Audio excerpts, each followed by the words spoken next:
there was this person I worked for when I was probably in my early 30s who said something to me which is always 5 stuck. years ago. That's right. Who said something which has always stuck with me, which is, says, look, we all end up spending so much time at work that it better have deep meaning.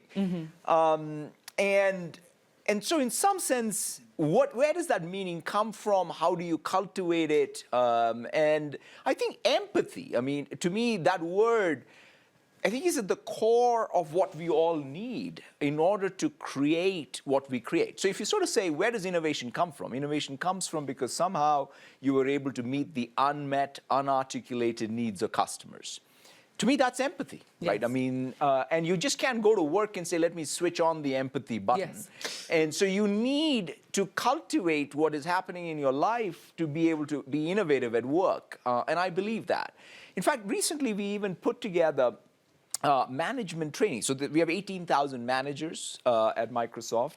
And we said, look, how do we train? What does it even mean to be a manager? And I'll always remember the first time when I had like 5 people reporting to me, it was sort of a hard job because there's a boss who expects a lot out of you. These 5 people who are working for you sort of are looking at you and say, why are you leading us? And that's when you have to really shape, like it's a real privilege that I get to lead. It is really about mentoring them. So we have this framework, it's called Model, Coach, Care. That's what we're trying to get our 18,000, including me, trained on what it means to be a leader. But the last word is what's sort of captivating me, the care, right? So that ability to care for the people you work with. Sometimes full-time, even vendors. To your point about sort of even changing the contract, one of the things we changed was a policy around sick leave.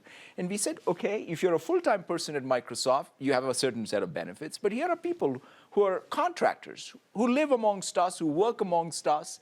They don't get the same benefits. So what can we do to change that?